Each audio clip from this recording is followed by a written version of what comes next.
ബാങ്ക്വറ്റിൻ്റെ അടുത്ത ഒരു എപ്പിസോഡിലേക്ക് സ്വാഗതം.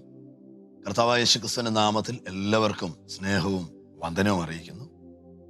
നാം കഴിഞ്ഞ ആഴ്ച നമ്മെക്കുറിച്ചുള്ള അഥവാ ഒരു ദൈവപൈതലിനെ കുറിച്ചുള്ള ദൈവിക വാഗ്ദത്തങ്ങൾ, പ്രോമിസസ്, അതിനെക്കുറിച്ചാണ് ചിന്തിച്ചത്. നാം ചില കാര്യങ്ങളെ പെട്ടെന്ന് തന്നെ ഓർക്കുവാനിടയായിത്തീർന്നു. അത് 3 വചനഭാഗങ്ങളിലൂടെയാണ്. യെശയ്യാവിൻ്റെ പ്രവചനം 40-ാം അധ്യായം 31-ാം വാക്യവും, എബ്രായ ലേഖനം 13-ാം അധ്യായം 5-ാം വാക്യവും, അതുപോലെ യിരെമ്യ പ്രവചനം 29-11 ഈ വാക്യങ്ങളിൽ നിന്ന് നാം 3 കാര്യങ്ങളെക്കുറിച്ച് വേഗത്തിൽ ചിന്തിക്കാനിടയായി തീർന്നു. അതിലൊന്ന് ഇങ്ങനെയാണ്: ദൈവം ക്ഷീണിച്ചിരിക്കുന്ന നമ്മുടെ ശക്തിയെ പുതുക്കും. അടുത്തത് നമ്മൾ കേട്ടത് കർത്താവിന് നമ്മളെക്കുറിച്ച് വലിയൊരു പ്ലാൻ ഉണ്ട്. Praise God. 3 നാം കേട്ടത് ദൈവം നമ്മെ ഒരു നാൾ ഉപേക്ഷിക്കുകയില്ല. ഇന്ന് നമ്മൾ വീണ്ടും ദൈവിക വാഗ്ദത്തങ്ങളെക്കുറിച്ച് ചിന്തിക്കുകയാണ്. ഏറ്റവും വിലപ്പെട്ടതും നമ്മുടെ ആത്മീക ജീവിതത്തിൽ നമുക്ക് ശക്തി തരുന്നതുമായ ഒരു ദൈവിക വാഗ്ദത്തമുണ്ട്. അത് പുറപ്പാട് പുസ്തകത്തിലാണ്. പുറപ്പാട് പുസ്തകം 14:14 നാം അത് കാണുന്നത്. മിസ്രയീമിൽ നിന്ന് പുറപ്പെട്ട ഇസ്രായേൽ മക്കളോടുള്ള ബന്ധത്തിൽ മോശയിലൂടെ ദൈവം അവരോട് അറിയിക്കുന്ന ഒരു ദൂതാണ്. അതിങ്ങനെയാണ്: ഭയപ്പെടേണ്ട, ഉറച്ചു നിൽപ്പീൻ, യഹോവ നിങ്ങൾക്ക് വരുത്തുവാനുള്ള രക്ഷ നിങ്ങൾ കണ്ടുകൊള്ളുവിൻ, അവൻ നിങ്ങൾക്കായി യുദ്ധം ചെയ്യും. അപ്പൊ ഇന്ന് 4ാമതായി നമ്മുടെ ജീവിതത്തിൽ ദൈവം തരുന്നൊരു വാഗ്ദത്തമാണ്: God will fight for you. ദൈവം നിങ്ങൾക്ക് വേണ്ടി യുദ്ധം ചെയ്യും. ഹല്ലേലൂയ. നമ്മുടെ ജീവിതത്തിൽ നമുക്ക് ഒരുപക്ഷെ എതിരിടാൻ കഴിയാത്ത, നാം കടന്നു പോകുന്ന ചില പ്രതിസന്ധികൾ നമുക്കൊരിക്കലും അതിനെ മറികടക്കാൻ കഴിയത്തില്ല. എല്ലാ മനുഷ്യന്റെ ജീവിതത്തിൽ ഇതുപോലെയുള്ള സാഹചര്യങ്ങൾ ഉണ്ടാകാറുണ്ട്.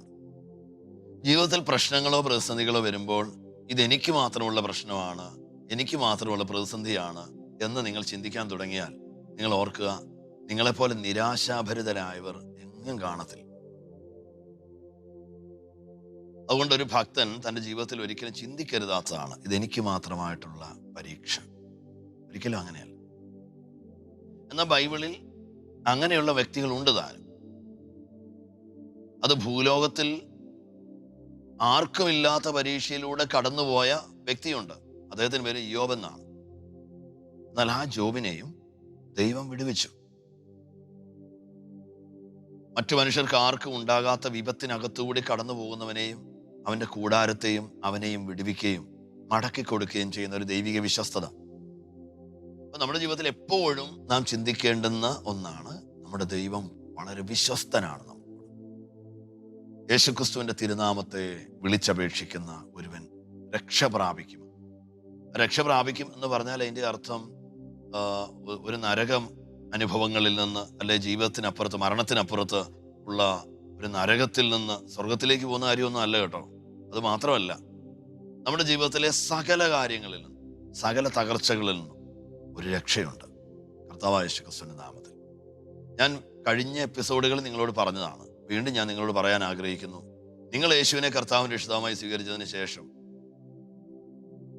നിങ്ങൾ ജീവിതത്തിൽ ബുദ്ധിമുട്ടുകളിലും പ്രയാസങ്ങളിലും രോഗങ്ങളിലും കഷ്ടതകളിലൂടെ കടന്നുപോയി അങ്ങനെ സ്വർഗരാജ്യം പ്രാപിക്കണമെന്നല്ല കർത്താവ് നമ്മോട് പറയുന്നത്.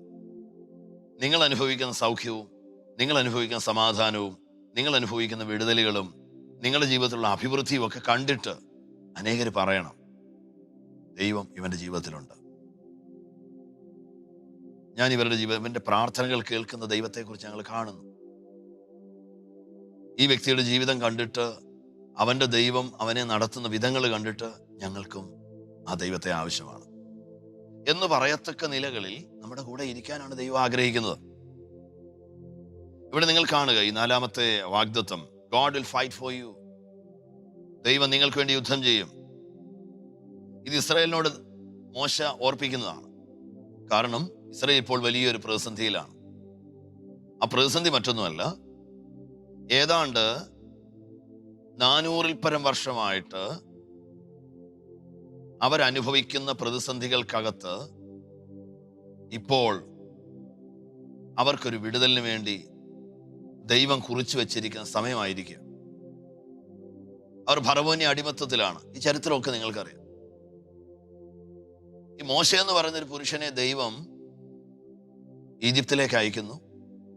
80 വയസ്സുള്ള മോശ 40 വർഷത്തിന് മുമ്പ് മിസ്രയീം വിട്ട് ഓടിപ്പോയ മോശ, ആ ഒരൊറ്റ മനുഷ്യന്റെ മേൽ ദൈവം പകർന്ന ദൈവിക നിയോഗം, അദ്ദേഹത്തിന്റെ വാക്കുകൾ കേട്ടിട്ട് ഏതാണ്ട് 6 ലക്ഷം കുടുംബങ്ങൾ ഒന്നിച്ച് മിസ്രയീമിൽ നിന്ന് പുറപ്പെട്ടു പോരുകയാണ്. നിങ്ങൾ ഓർത്ത് നോക്കിയേ, ഈ സംസാരിക്കുവാൻ പോലും അറിയാത്ത വിക്കനായ ഒരു മോശ, ആ മോശയുടെ നാവിലെ വാക്കുകൾ കേട്ടിട്ട് ഈ ഫറവോന്റെ രാജ്യത്ത് ജോലി ചെയ്തിരുന്ന ഏതാണ്ട് 6 ലക്ഷം പുരുഷന്മാരും അവരുടെ സ്ത്രീകളും ഏതാണ്ട് ഒരു 10-15 ലക്ഷം പേര് ഒന്നിച്ച് ജോലി രാജിവെച്ചു. ഒറ്റ ദിവസമാണ് ജോലി രാജിവെച്ചത്. അങ്ങനെ മിസ്രയീം രാജ്യം സ്തംഭിച്ചു. പാൽക്കാരനില്ല, പത്രക്കാരനില്ല, ആരുമില്ല. കണ്ടോ, ഒറ്റ ദിവസം ഒരു രാജ്യത്തെ സ്തംഭിപ്പിച്ചു ഒരു മോശയിലൂടെ ദൈവം. എന്നിട്ട് അവരെല്ലാം കൂടി ഇപ്പോൾ രാജ്യം വിട്ട് പുറത്തു പോവുകയാണ്. ഈ ജനത്തിന് അറിയയില്ല എങ്ങോട്ടാ പോകുന്നതെന്ന്. ഈ 30 ലക്ഷം ആൾക്കാർക്കും എങ്ങോട്ടാണ് പോകുന്നതെന്ന് അറിയയില്ല. ഇനി ഇവരുടെ തലവനായിരിക്കുന്ന മോശയ്ക്കും അതറിയത്തില്ല എങ്ങോട്ടാണ് പോകുന്നത്.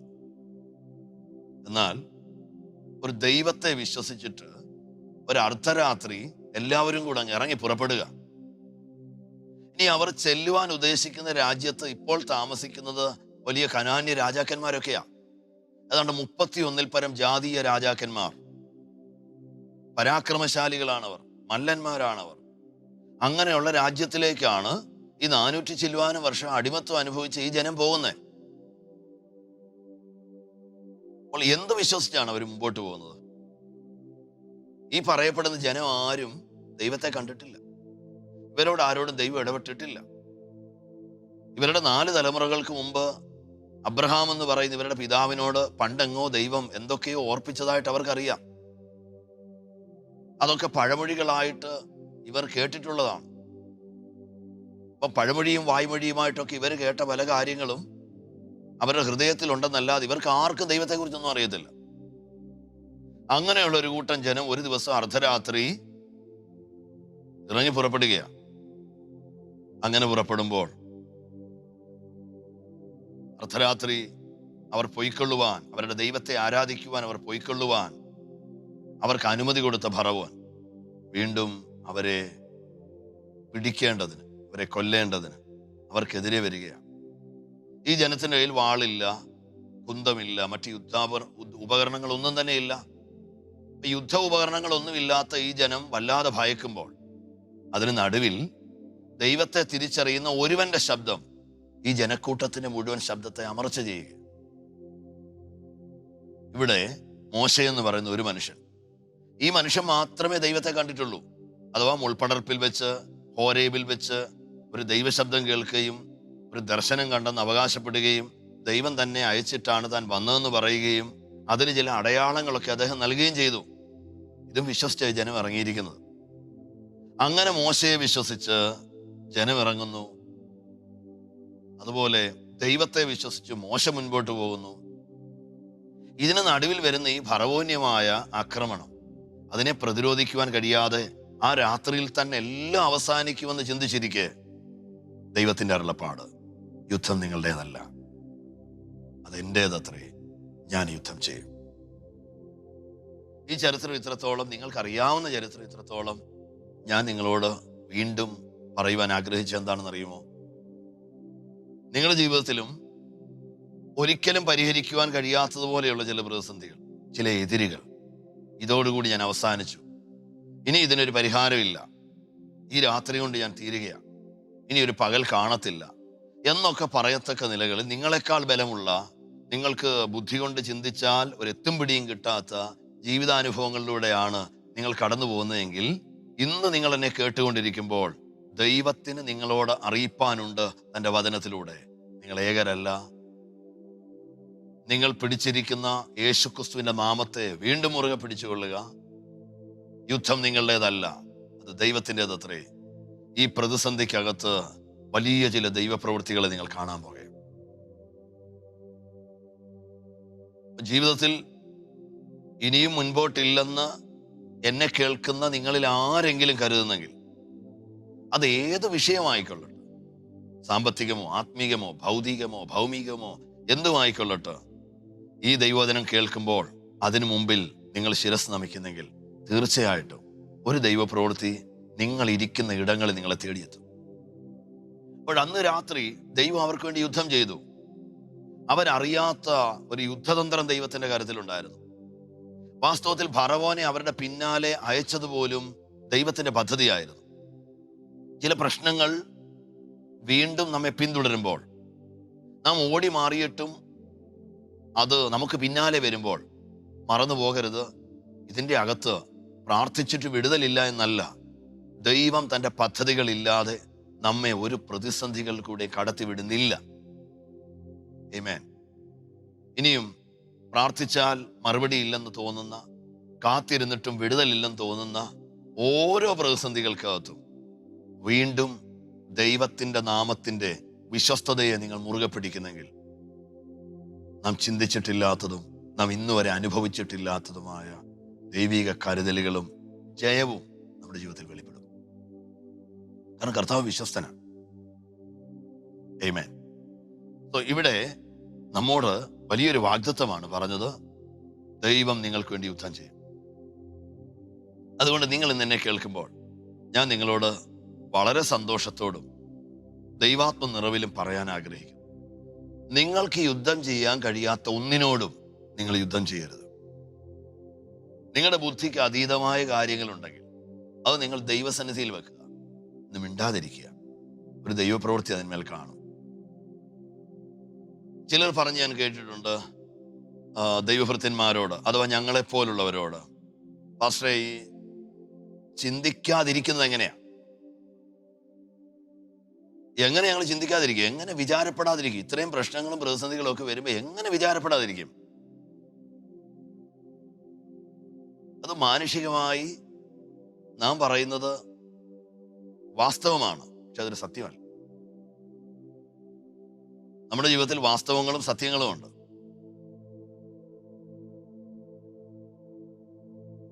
അങ്ങനെ ചിന്തിക്കുന്നവരോട് കർത്താവ് ചോദിക്കുന്നു, ചിന്തിക്കുന്നത് കൊണ്ട് നിന്റെ ആയുസ്സിനോട് ഒരു മുഴം കൂട്ടാൻ നിനക്ക് കഴിയും, ഒരു മുഴം കുറയ്ക്കുവാൻ നിനക്ക് കഴിയും. എന്താ ഈ ആയുസ്സിനോട് ഒരു മുഴം കുറയ്ക്കാൻ കഴിയുമോ എന്നൊക്കെ ചോദിക്കുന്നേ? എന്ന് പറഞ്ഞാൽ അതിൻ്റെ അർത്ഥം നാളെ വലിയൊരു അനർത്ഥം വരാൻ പോവാം, അത് ഫിക്സ്ഡ് ആണ്. ഉദാഹരണം, അന്നത്തെ കാലത്ത് ഒരു രാജാവ് നാളെ ഒരുവനെ കൊല്ലാൻ ആഗ്രഹിക്കുക, അതിനുള്ള വിധി പുറപ്പെടുവിച്ചിരിക്കുക. വിചാരപ്പെട്ടത് കൊണ്ട് നാളത്തെ ഒരു ദിവസം ജീവിതത്തിൽ വരാതിരിക്കത്തില്ല. ഇപ്പൊ എൻ്റെ ജീവിതത്തിൽ ഒരു ദിവസത്തെ കൂട്ടാനോ കുറയ്ക്കാനോ എനിക്ക് കഴിയത്തില്ല. പക്ഷേ ഞാൻ ചിന്തിച്ച് ഭാരപ്പെടുന്നതിനേക്കാൾ എന്നെക്കുറിച്ച് ചിന്തിച്ച് ഭാരപ്പെടുന്ന, അല്ലെങ്കിൽ എന്നെക്കുറിച്ച് ചിന്തിച്ച് എനിക്ക് വേണ്ടി കരുതുന്ന ഒരു ദൈവമുണ്ടെന്നുള്ള തിരിച്ചറിവിൽ സ്വസ്ഥതയോടെ ഇരിക്കാം. അവിടെ ഒരു ദൈവപ്രവൃത്തി വെളിപ്പെടും. ഈ ബൈബിളിൽ ഒരു 7 ഇടങ്ങളിലെങ്കിലും വ്യക്തമായിട്ട് തിരുവചനം കാണിക്കുന്നുണ്ട് നമ്മളെ ജനം സ്വസ്ഥമായിട്ടിരുന്ന അനുഭവങ്ങൾ, ജനം സ്വസ്ഥമായിട്ടിരുന്ന അവസരങ്ങൾ. അവിടെയെല്ലാം അവർക്ക് വേണ്ടി ദൈവം ഇടപെട്ടിട്ടുണ്ട്.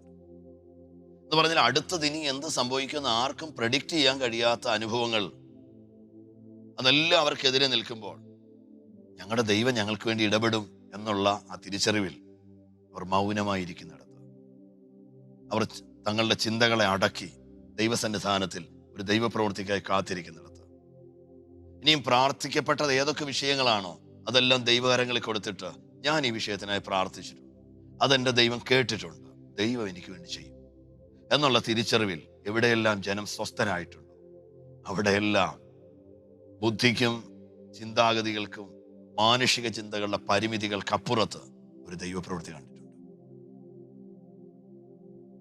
ഞാൻ നിങ്ങളോട് പറയുവാനായിട്ട് ആഗ്രഹിക്കുകയാണ്, ദൈവം നമുക്ക് തരുന്ന വലിയൊരു വാഗ്ദത്തമാണ്, നിങ്ങൾക്ക് ചെയ്യുവാൻ കഴിയാത്ത സകല യുദ്ധങ്ങളും ദൈവം നിങ്ങൾക്ക് വേണ്ടി ചെയ്യും. അതുകൊണ്ട് ദൈവസന്നിധിയിൽ മിണ്ടാതിരിക്കുക. ഈ ദൈവസന്നിധി മിണ്ടാതിരിക്കുക എന്ന് പറഞ്ഞതിൻ്റെ അർത്ഥം ദൈവസന്നിധിയിൽ ഈ വിഷയങ്ങളെക്കുറിച്ച് പെറുവെറുപ്പില്ലാതിരിക്കുക, ആവലാതി പറയാതിരിക്കുക. ഈ പ്രശ്നങ്ങളുമായി ദൈവസന്നിധിയിൽ ചെന്നിട്ട് ഇന്ന ഇന്ന പ്രശ്നങ്ങൾ എനിക്കുണ്ടെന്ന് ആവലാതി പറയുന്ന അല്ല പ്രാർത്ഥന. മറിച്ച് ഇത്രയും വലിയ പ്രശ്നങ്ങളും പ്രതിസന്ധികളും ഒക്കെ എനിക്കുണ്ട്, അതിന് നടുവിൽ ദൈവസന്നിധിയിൽ മുഴങ്ങാൻ മടക്കിയിട്ട് എൻ്റെ ദൈവം വിശ്വസ്തനാണ്, എൻ്റെ ദൈവത്തിന് എന്നോടുള്ള കരുതൽ വലിയതാണ് എന്നൊക്കെ പറയുന്നതിൻ്റെ പേരാണ് യഥാർത്ഥത്തിൽ വിശ്വാസത്തോടു കൂടിയുള്ള പ്രാർത്ഥന. അതുകൊണ്ട് നിങ്ങളുടെ പ്രതിസന്ധികളിൽ, നിങ്ങളുടെ പ്രശ്നങ്ങളുടെ വലിപ്പങ്ങൾ ദൈവത്തോട് പറയാതെ ദൈവത്തിൻ്റെ വലിപ്പത്തെക്കുറിച്ചും ദൈവത്തിൻ്റെ വിശ്വസ്തത, ദൈവത്തിൻ്റെ കരുണ, അതിൻ്റെ വലിപ്പത്തെക്കുറിച്ച് നമുക്ക് ഏറ്റു പറയാം. അതിനെ ഇപ്രകാരം പറയുന്നില്ലേ, ദൈവത്തിന് നമ്മോടുള്ള കരുണ നിരന്തരമാകുന്നു, ദൈവത്തിന് നമ്മോടുള്ള വിശ്വസ്തത വലിയതാകുന്നു, അവൻ്റെ ഭക്തന്മാരോട് അവനുള്ള ദയ വലിയത്. Praise God. അപ്പോൾ എന്തെല്ലാം പ്രതിസന്ധികളെക്കാൾ കൂടുതൽ ദൈവത്തിന് എന്നോടുള്ള കൺസേൺ, അതിൻ്റെ വലിപ്പത്തെക്കുറിച്ച് ഞാൻ ധ്യാനിക്കുന്നെങ്കിൽ, ഞാൻ ചിന്തിക്കുന്നെങ്കിൽ, തീർച്ചയായിട്ടും യുദ്ധം നമ്മുടേതല്ല, അത് യഹോവയുടേതാണ്. അതുകൊണ്ട് എന്നെ കേൾക്കുന്ന നിങ്ങളോട് ഞാൻ പറയുവാൻ ആഗ്രഹിക്കുന്നു, നിങ്ങൾക്ക് യുദ്ധം ചെയ്യാൻ കഴിയാത്ത, നിങ്ങൾ ഇടപെട്ടാൽ നിങ്ങൾ പരാജയപ്പെടുമെന്ന്, തോക്കുമെന്ന് നിങ്ങൾക്ക് കരുതുന്ന എല്ലാ കാര്യങ്ങളും ദൈവസന്നിധിയിലേക്ക് വെച്ചിട്ട് വിശ്വാസത്തോടെ ഒരു അത്ഭുതത്തെ പ്രതീക്ഷിക്കുക. കർത്താവ് അത് നിങ്ങൾക്ക് വേണ്ടി ചെയ്യും. അപ്പൊ നമുക്ക് വേണ്ടി യുദ്ധം ചെയ്യുന്ന ഒരു ദൈവം. ആമേൻ. ആ ഒരു തിരിച്ചറിവിൽ നമുക്ക് മുൻപോട്ട് പോകുവാൻ കർത്താവ് നമുക്കിടയാക്കട്ടെ. Praise God. God will fight for you. 5-ാമത്തെ വാഗ്ദത്തം ഒരു ഭക്തനോടുള്ള ബന്ധത്തിൽ, പ്രൈസ് ഗോഡ്, അതിങ്ങനെയാണ്. ആമേൻ. നിന്റെ പ്രാർത്ഥനകൾ ഉത്തരം ലഭിച്ചിരിക്കുന്നു. Praise God. ഹല്ലേലൂയ. നിന്റെ പ്രാർത്ഥനകൾക്ക്, ആമേൻ, യുവർ പ്രേയേഴ്സ് ആർ ഹേർഡ്. നിന്റെ പ്രാർത്ഥനകൾക്ക് ഉത്തരം ലഭിച്ചിരിക്കുന്നു, അതോ മറുപടി ലഭിച്ചിരിക്കുന്നു. നിങ്ങൾക്കറിയുമോ, കർത്താവ് പ്രാർത്ഥനയെക്കുറിച്ച് പല കാര്യങ്ങളും നമ്മെ പഠിപ്പിച്ചിട്ടുണ്ട്, അല്ലേ? നമ്മൾ പല എപ്പിസോഡുകൾ പ്രയറിനെ കുറിച്ചൊക്കെ ചിന്തിക്കാനിടയായി തീർന്നിട്ടുണ്ട്. എന്താ ഈ പ്രയറിനെ കുറിച്ച് പറയുന്നേ? നിങ്ങൾ പ്രാർത്ഥിച്ചു, ദൈവകരങ്ങൾ ഒരു കാര്യം ഏൽപ്പിച്ച് നിങ്ങളതിന് ആമേൻ പറഞ്ഞില്ലേ? നിങ്ങൾ എപ്പോഴാണ് ആമേൻ പറഞ്ഞതെന്നറിയാമോ? നിങ്ങളുടെ പ്രാർത്ഥന തീർന്നപ്പോഴല്ല നിങ്ങൾ ആമേൻ പറഞ്ഞത്, മറിച്ച് ദൈവം ആ പ്രാർത്ഥനയ്ക്ക് മറുപടി തന്നു കഴിഞ്ഞപ്പോഴാണ് നിങ്ങൾ ആമേൻ പറഞ്ഞത്. ഇതാണ് ദൈവത്തിന്റെ തിരുവചനം പറയുന്നത്. ഞാൻ ഒരിക്കൽ കൂടി പറയാം നിങ്ങൾക്ക് മനസ്സിലാകാനായിട്ട്. നിങ്ങൾ ദൈവത്തോട് പ്രാർത്ഥിച്ചപ്പോൾ, കർത്താവായ യേശുക്രിസ്തുവിന്റെ നാമത്തിൽ പിതാവായ ദൈവത്തോട് നിങ്ങൾ പ്രാർത്ഥിച്ചപ്പോൾ, നിങ്ങളുടെ പ്രാർത്ഥന തീർന്നപ്പോഴല്ല നിങ്ങൾ ആമേൻ പറഞ്ഞത്, മറിച്ച് ഒരു ദൈവവൈതൽ എന്നുള്ള നിലയ്ക്ക് നിങ്ങളുടെ പിതാവായ ദൈവം യേശുക്രിസ്തുവിന്റെ നാമത്തിൽ പരിശുദ്ധാത്മ സഹായത്താൽ നിങ്ങൾ പ്രാർത്ഥിച്ച പ്രാർത്ഥന കേട്ടു എന്ന് നിങ്ങൾക്ക് ഉറപ്പ് വന്നപ്പോഴാണ് നിങ്ങൾ പ്രാർത്ഥന നിർത്തിയത്. Praise God. ഇതാണ് ദൈവത്തിന്റെ തിരുവചനം ഓർപ്പിക്കുന്നത്. അതുകൊണ്ട് നാം പ്രാർത്ഥന നിർത്തിയതുപോലും, നാം പ്രാർത്ഥിച്ച ആമേൻ പറഞ്ഞതുപോലും ദൈവം നമ്മുടെ പ്രാർത്ഥനയ്ക്ക് മറുപടി തന്നതുകൊണ്ടാണ് എന്നുള്ള തിരിച്ചറിവിൽ വേണം ദൈവസന്നിധാനത്തിൽ നിന്ന് എഴുന്നേറ്റ് പോകാൻ. ഹല്ലേലൂയ. അപ്പം ഇത് വലിയൊരു മഹത്തായ വാഗ്ദത്തമാണ്. എൻ്റെ പ്രാർത്ഥനകൾക്ക് മറുപടി ലഭിച്ചു. ഈ പ്രാർത്ഥിക്കുന്ന ഒരു വ്യക്തിയുടെ കോൺഫിഡൻസ്, അത് ദൈവത്തെ സന്തോഷിപ്പിക്കുന്നത്. യോഹന്നാൻ തന്റെ ലേഖനത്തിൽ ഇപ്രകാരം പറഞ്ഞിട്ടുണ്ടല്ലോ, നാം എന്തു ചോദിച്ചാലും അവിടുന്ന് അത് നമുക്ക് നൽകുമെന്നുള്ളത് നമുക്ക് അവിടുത്തോടുള്ള പ്രാഗൽഭ്യമാണ്. ഒരു ദൈവപൈതലിന്റെ ദൈവസന്നിധിയിലുള്ള കോൺഫിഡൻസ് ആണ്, ബോൾനെസ് ആണ്. ഞാൻ എന്ത് ചോദിച്ചാലും എനിക്ക് ചെയ്തു തരുന്ന അപ്പൻ. അതൊരു അപ്പനോടുള്ള ഒരു മകന്റെ കോൺഫിഡൻസ്. ആ കോൺഫിഡൻസ് പരിശുദ്ധാത്മാവാണ് നമുക്ക് നൽകുന്നത്. നിങ്ങൾ യേശുവിൻ്റെ ജീവിതം കണ്ടില്ലേ? കർത്താവിൻ്റെ ജീവിതത്തിൽ ഏറ്റവും പ്രതിസന്ധി നിറഞ്ഞൊരു കാലഘട്ടമാണ് കർത്താവിൻ്റെ മരണത്തിന് ഒരാഴ്ച മുമ്പ് ലാസറിന്റെ മരണത്തോടുള്ള ബന്ധത്തിൽ അവിടെ ഉണ്ടാകുന്ന ആ കോൺഫ്ലിക്റ്റുകൾ. ലാസർ ദീനമായി കിടന്നു, കർത്താവ് അവിടെ എത്തിയില്ല. ലാസർ മരിച്ചു, കർത്താവ് അവിടെ എത്തിയില്ല. ലാസർ അടക്കപ്പെട്ടു, അവിടെയും കർത്താവിന്റെ സാന്നിധ്യമില്ല. 4 ദിവസം കഴിഞ്ഞ ശേഷം ഒരു ദൈവിക നിയോഗത്തിനൊത്തോണം കർത്താവ് അവിടെ ചെല്ലുകയാണ്. അപ്പൊ കർത്താവിന്റെ ശുശ്രൂഷയുടെ ആരംഭം മുതൽ, അഥവാ കർത്താവായ യേശുക്രിസ്തു ആത്മാഭിഷേകം പ്രാപിച്ചിട്ടുള്ള ആദ്യ പ്രസംഗം മുതൽ യഹൂദന്മാരിൽ നിന്നും പരീശന്മാരിൽ നിന്നും ഒക്കെ എതിർപ്പ് നേരിടുന്ന ഒരാളാണ്. അപ്പൊ അങ്ങനെ എതിർപ്പ് നേരിടുന്ന കർത്താവ് തൻ്റെ ജീവിതത്തിൽ പല ഘട്ടങ്ങളിലും യഹൂദന്മാരിൽ നിന്ന് അവർ കല്ലെറിയുവാൻ ഭാവിച്ചു. അവരവനെ മലയിൽ നിന്ന് കൊണ്ടുപോയി താഴേക്കിടുവാൻ ഭാവിച്ചു. അവർ അവനെ പിടിപ്പാൻ നോക്കി. ഈ വിവിധ നിലകളിൽ കർത്താവിനെതിരെ ഇവര് നിന്നിട്ടുണ്ട്. പക്ഷേ ലാസറിനോടുള്ള ബന്ധത്തിൽ ബഥാനിയായിൽ യേശു കാല് കുത്തിയാൽ യഹൂദന്മാർ തന്നെ കൊല്ലുവാൻ പ്ലാൻ ചെയ്തു. യഹൂദന്മാർ യേശുവിനെ കൊല്ലുവാൻ പ്ലാൻ ചെയ്യുന്നത് ബഥാനിയായിൽ ആ ഗ്രാമത്തിൽ ചെന്ന് ലാസറിന്റെ വീട്ടിൽ യേശു കയറുമ്പോൾ ആ വീട്ടിൽ ചെന്ന് പിടിക്കാനാണ്, അവിടെ വെച്ച് കൊല്ലാനാണ്. അപ്പൊ അങ്ങനെ പദ്ധതി ഇട്ടിരിക്കുന്ന കാര്യം ശിഷ്യന്മാർ പറഞ്ഞിട്ടുണ്ട്. യേശു ബഥാനിയയിലേക്ക് പോകാമെന്നൊക്കെ പറയുമ്പോൾ ശിഷ്യന്മാർ പറയുന്ന ഒരു കാര്യമുണ്ട്. ആമേൻ, എങ്ങനെ അവിടേക്ക് പോകും? അപ്പൊ തോമസ് ആണ് പറയുന്നത്, നമുക്കും അവനോടുകൂടെ പോയി മരിക്കാം. അപ്പൊ മരണമല്ലാതെ ഒന്നും മുമ്പിലില്ല. കാരണം ഈ വിഷയത്തിൽ യേശു പരാജയപ്പെട്ടതായിട്ടാണ് എല്ലാവരും പറയുന്നത്. ലാസറിനെ ഉയർപ്പിക്കാൻ കഴിഞ്ഞില്ല. ചിലർ പറയുന്നു യേശുവിന്റെ ശക്തി തീർന്നുപോയി.